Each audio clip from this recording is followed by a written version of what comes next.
What is going on, guys? NFL scouts have one simple job: evaluate talent and tell your coaches and higher-ups who they should take a chance on. Sounds easy, right? Sure, except for the fact that scouts are always going to be wrong on a number of occasions. Just take a look at some of the best players in the NFL right now. Many of them failed to capture the attention of scouts, but these guys went on to show that the scouts and scouting reports don't always get it right. Here are 11 NFL superstars who proved these scouts wrong. Number 11, Chris Harris Jr. Now, Harris didn't exactly light it up during his college days at Kansas, so it's no wonder that he failed to attract much attention at the 2011 NFL Draft. I mean, in his final college season, the Jayhawks posted a lowly 3-9 record, and they allowed 34.4 points per game. That, by the way, is really bad. And being listed at only 5'10", Harris didn't exactly have the size the scouts look for in a cornerback. Harris didn't even receive an invitation to the NFL Scouting Combine. In an interview with ESPN, he said that some coaches told him that he'd go in round 5, but it never happened. And Harris has even talked about the depressing draft party he had with his family. Harris may not have been drafted, but the Denver Broncos saw something in the Kansas City product and signed him anyway. He later joked that he received the smallest signing bonus figuratively because he earned the last spot on the team. Fast forward to 2020, and he's piled up 4 Pro Bowl selections, a 2016 first-team All-Pro, 2 second-team All-Pro honors, and a Super Bowl 50 championship ring. Scouts, sorry, but what was it that you were saying about Harris being undersized and not worthy of a look at the combine? Number 10, Julian Edelman. The versatile Edelman played everywhere during his 3 seasons at Kent State, which spanned from 2006 to 2008. He put up mediocre numbers as a quarterback, but Edelman was also used on special teams, and he performed plenty of running plays as a dual-threat quarterback. Edelman didn't receive an invitation to the 2009 NFL Scouting Combine, but the New England Patriots drafted the 5'10" quarterback in the 7th round, 232nd overall that year. In a 2014 Coach Up advertisement, Edelman read a scouting report that said, and I quote, "There's questions about his durability and he's an unknown." Edelman was also regarded as too small, and that he would be a reach in the final round. All Edelman did was win 3 Super Bowls with the Patriots as Tom Brady's most trusted receiver. He also won Super Bowl 53 MVP after destroying the LA Rams secondary with 10 receptions for 141 yards. Only the GOAT Jerry Rice has more career playoff receptions than Edelman. But yeah, only Bill Belichick would take an unwanted quarterback prospect in the 7th round and turn him into one of the most clutch playoff performers the NFL has ever seen. Number 9, Adam Thielen.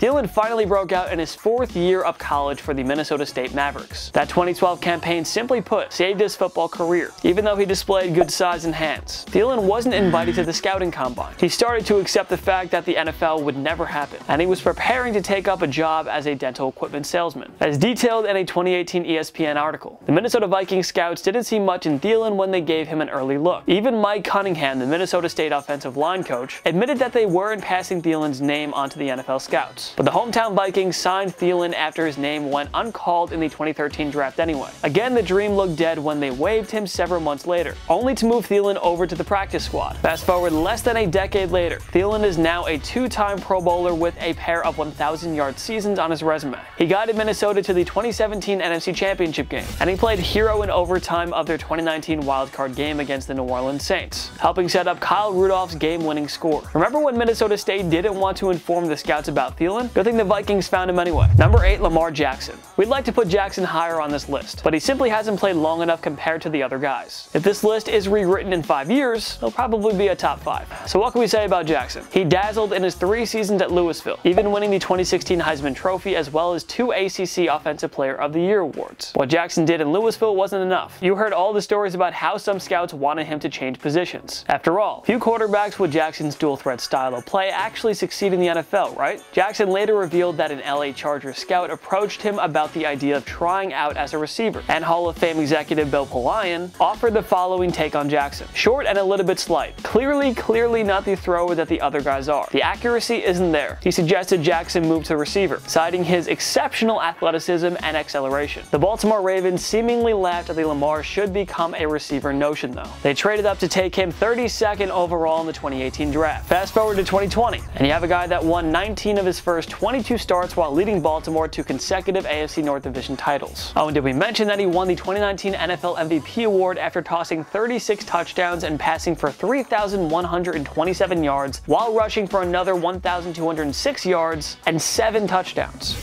This superstar quarterback should have totally switched to wide receiver. Definitely. Credit to the savvy Baltimore front office for seeing something in Jackson that many other scouts didn't. Number 7, Drew Brees. Brees was a 2-time Heisman Trophy finalist and a 2-time Big Ten Offensive Player of the Year award winner during his illustrious tenure at Purdue. But plenty of scouts just weren't high on a quarterback that was deemed too short with a listed height of about 6 feet. Some scouts and draft analysts, including Mel Kiper, shared concerns about Brees' arm strength, and during an appearance on the Dan Patrick Show back in 2016, Brees was kind enough to read out some of the criticism that he received from the scouts. Sidearm his passes going deep. Okay.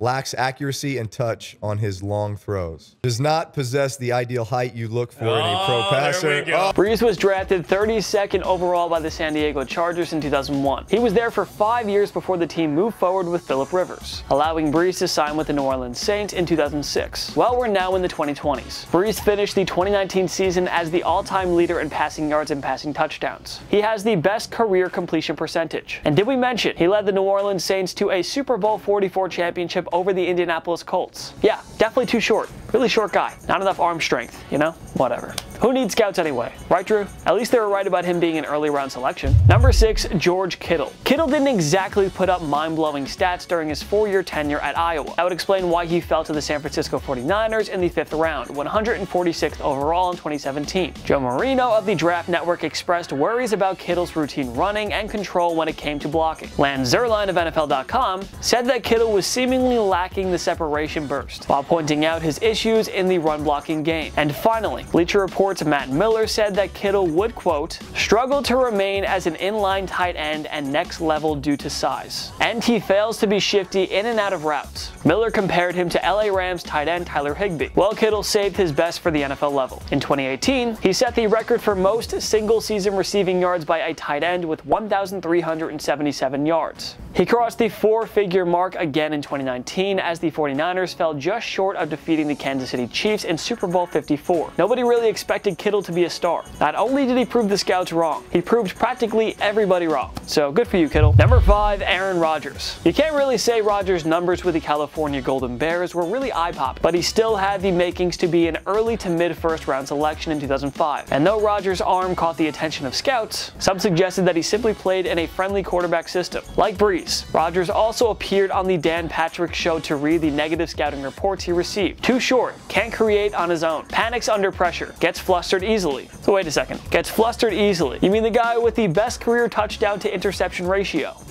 Yeah. Oh, and the Green Bay Packers drafted Rodgers 24th overall in 2005, after the San Francisco 49ers passed on him with the number 1 pick in favor of Alex Smith. Rodgers enjoyed a stretch run as the NFL's most dominant quarterback from, say, 2010 to 2014. He won 2 MVP awards while leading the Packers to a Super Bowl 45 championship. He has also led the Pack to 4 NFC Championship game appearances. But yeah, the guy is too short and can't handle all the pressure. Go figure. Number 4, Antonio Brown. His off-the-field antics and behavior may cost Brown a shot at the Pro Football Hall of Fame. And no matter how you feel about him, you can't deny that AB outperformed his draft spot while proving all the scouts dead wrong. Brown was a star at Central Michigan, compiling 305 total receptions for 3,199 yards and 22 touchdowns. However, the scouts just weren't all that high on Brown, and he was consistently ranked outside of the top 20 wideout prospects for the 2010 draft. An NFL.com profile said that Brown lacked size and needed refinement in his route running. And of course, Brown took to Twitter in February 2017 to share a scouting report that said he didn't have functional strength, while suggesting he spend another year developing in college. The Steelers drafted Brown in the 6th round, 195th overall. He broke out in his sophomore year with a 1,000-yard season, but Brown really took his game to another level over a 6-year stretch from 2013 to 2018. Brown recorded 6 straight 100-yard catch and 1,200-plus yard seasons, and he recorded double-digit touchdowns 4 times. He earned 7 Pro Bowl and 4 first-team All-Pro selections during his time in Pittsburgh, and he led the league in catches and receiving yards 2 times each.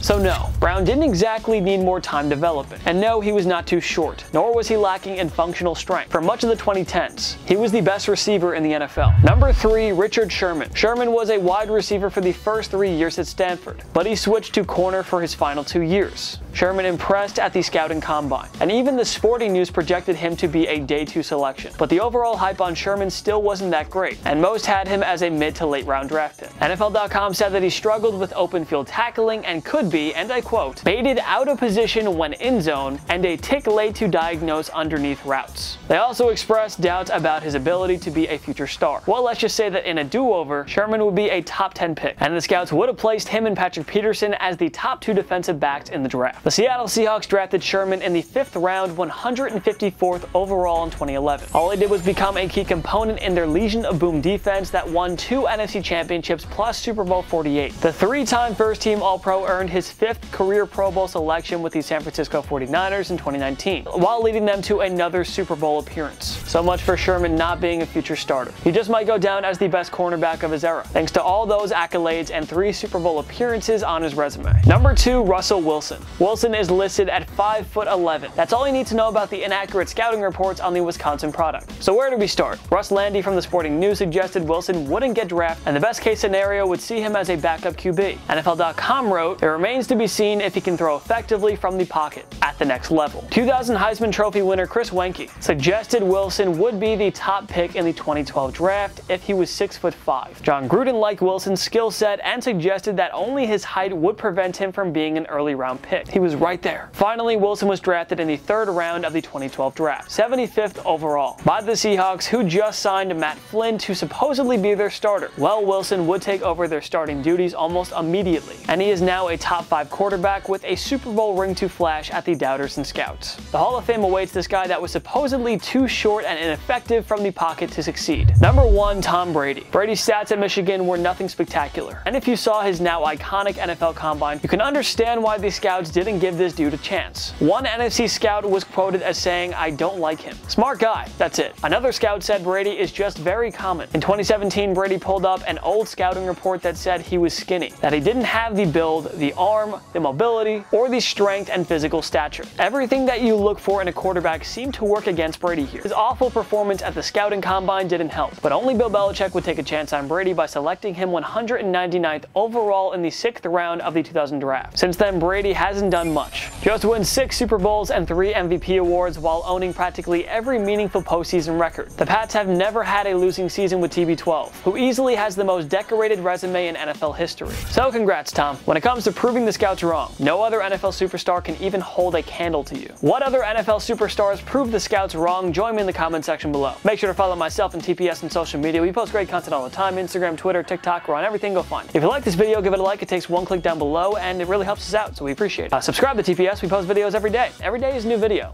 So if you want more sports content every day, subscribe. Of course, thank you so much for watching. I'm Jason Biondo. I'll see you next time.